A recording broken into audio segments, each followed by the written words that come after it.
Ayer se constituyó una mesa de trabajo para llegar a un acuerdo nacional que busca justamente mejorar la salud de los chilenos y también el dictamen de la Contraloría que señaló que no se ajusta a derecho el cambio al protocolo de objeción de conciencia del aborto en 3 causales. Bueno, surge la interrogante de qué va a pasar, por ejemplo, con las clínicas privadas que ya se habían acogido a este recurso. Vamos a profundizar, conversar de todo esto con el expresidente del Colegio Médico, integrante además de esa mesa para llegar a un acuerdo por la salud, Enrique París. Doctor, muchísimas gracias por este contacto. Buenos días. Buen día.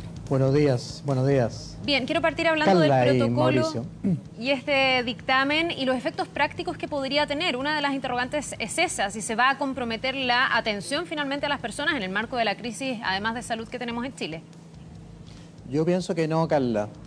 De hecho, recordemos que el protocolo anterior, del gobierno anterior, salió bastante más tarde que la ley.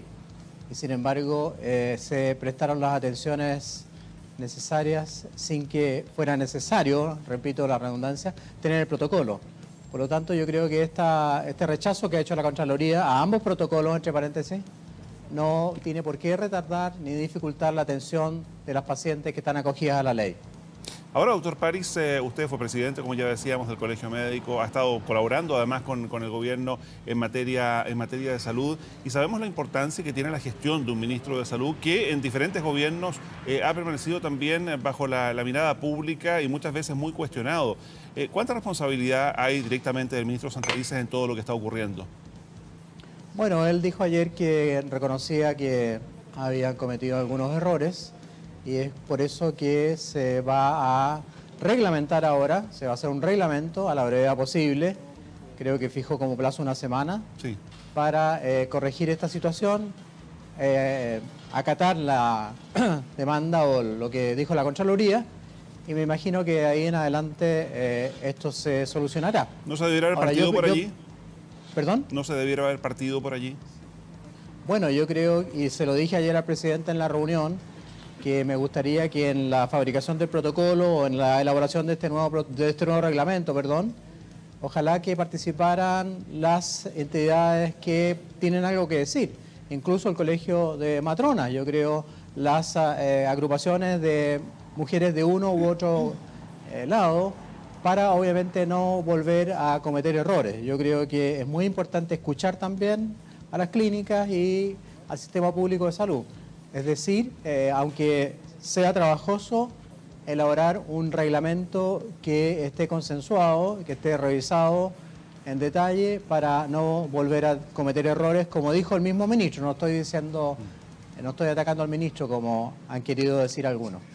Doctor, pensando en lo que dijo la Contraloría, por un lado se dictamina que aquellas instituciones privadas que tienen convenios con el Estado y reciben fondos por parte del Estado deben generar las mismas prestaciones para las personas, pero también la Contraloría abre una nueva incertidumbre sobre esto de la objeción de conciencia institucional que ya ha sido invocada por algunos centros médicos privados. ¿Cómo se va a hacer para garantizar que una mujer que necesita un aborto por una de estas 3 causales efectivamente reciba esa atención? Incluso hay lugares donde se ha dicho, bueno, si no podemos invocar la objeción de conciencia institucional, le vamos a decir a todo el equipo médico que se declare con una objeción de conciencia individual. ¿Cómo se combate eso? Bueno, la verdad, Carla, es que aquí ha habido una cierta confusión. Hay 2 grupos de centros de salud que tienen convenio con el Ministerio de Salud, o con el Estado de Chile más bien. Un grupo es el que está adscrito al decreto Fuerza de Ley 36 del año 1980.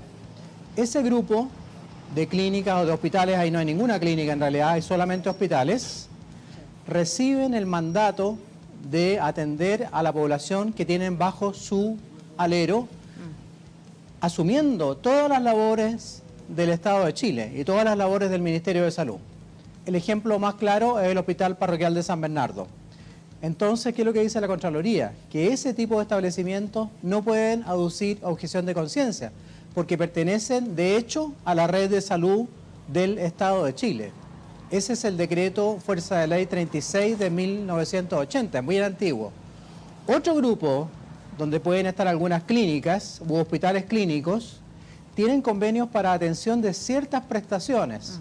En el caso de la Católica, en los centros Áncora, donde no se realizan obviamente procedimientos quirúrgicos del tipo de la interrupción del embarazo. La clínica de la Universidad de los Andes, la clínica INDISA no tienen ese tipo de convenio. Por lo tanto, ellos pueden aducir, obviamente, objeción de conciencia. Claro, por lo tanto, aquí ha habido una discusión un poquito errada y estoy tratando de aclararla, ojalá que se entienda, pero no está en peligro, nunca ha estado en peligro la atención de las mujeres en el sistema público. Sí, lo que pasa, doctor, es que algunos han interpretado todo esto, claro, en el caso de una clínica en Temuco o algún centro privado en Santiago siempre hay alternativas cercanas donde atenderse, pero ¿qué pasa si esto ocurre en zonas aisladas, en zonas extremas? Ayer lo conversaba con el doctor Álvaro Erazo y me decía, bueno, ¿qué pasa si, por ejemplo, en Rapa Nui, en Isla de Pascua, todos los médicos se declaran objetores de conciencia? ¿Qué debiera ocurrir allí? Bueno, como decía Carla, los médicos en forma individual pueden declararse objetores de conciencia y eso obviamente hay que respetarlo. Yo como expresidente del Colegio Médico lo dije muchas veces. Pero si todos los médicos de ese hospital, en el caso de Osorno, más claro echarle agua, desgraciadamente el Ministerio de Salud va a tener que contratar médicos no objetores para ese hospital o va a tener que tener un convenio de traslado inmediato, pero no, digamos, se puede dejar de atender la urgencia. La paciente tiene que ser atendida y tiene que ser trasladada mediante un convenio previamente establecido, que no se puede iniciar en ese momento el contacto y que cubre también los gastos económicos, obviamente. En Italia esto se hizo, se discutió de la misma manera y se optó por contratar médicos no objetores en los lugares donde habían médicos objetores. Doctor, para finalizar, ha comenzado el trabajo, ya lo decíamos, de esta mesa para alcanzar un acuerdo en salud, pero de alguna forma se relacionó también con los cuestionamientos al ministro. ¿Queda el ministro a su juicio con su figura de manera potente como para liderar ese acuerdo? ¿Se va a condicionar o no? Porque aquí la gente tiene otras urgencias también, hay listas de esperas que resolver, hay problemas de atención en el servicio público, hay falta de especialistas y probablemente ahí debiesen estar las urgencias, ¿no? Eso fue lo que se conversó ayer, Carla, justamente. Siendo yo presidente del Colegio Médico, llamé muchas veces a un acuerdo nacional por la salud. Ustedes lo recuerdan, creo que lo deben recordar, muchas veces. Y creo que lo que se discutió ayer justamente va en esa línea.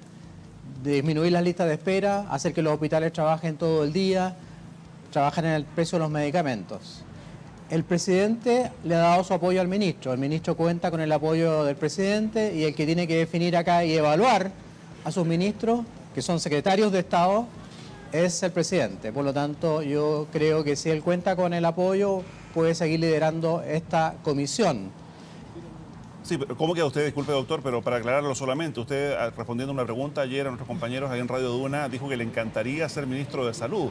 Esto no es estar ahí permanentemente disponible a reemplazar al ministro Santelices. ¿Cómo se entiende esas declaraciones? Mauricio, ¿a usted le encantaría ser director de Televisión Nacional? No. Bueno, usted es sincero y yo también soy sincero. Y a la Matilde Burgos la conozco hace muchos años y creo que cuando ella me hace esa pregunta yo contesto sinceramente. Ahora, yo agregué algo más. Esto es o puede ser la culminación del trabajo de cualquier profesional. ¿Por qué me voy a restar a esa posibilidad? Eso no significa que yo esté poniendo en tela de juicio al ministro ni esté atacando al ministro, como dijo por ahí don Patricio, un comentarista político. Yo creo que eso es confundir las cosas. A lo mejor no era el momento para dar esa respuesta, porque el ministro estaba, como ustedes han dicho, en una situación de debilidad. Pero yo quiero ser, digamos, sincero, siempre he actuado con la verdad, y lo que me nace del corazón y lo que yo pienso lo voy a decir. Y si hay que criticar, voy a criticar. Acuérdense que yo no estuve de acuerdo con el tema del subsecretario Tosso, sí, y lo dije a pesar de ser parte de este gobierno. Muy bien. Por lo tanto, yo creo que en el contexto en que se dio la pregunta, a lo mejor no fue lo más adecuado mi respuesta, pero es lo que yo pienso sinceramente. Muy bien, muchas gracias por esa sinceridad, doctor Farías. Muy buenos días. Gracias, Mauricio. Que le vayas muy bien. Gracias, Carla, igualmente. Buen día.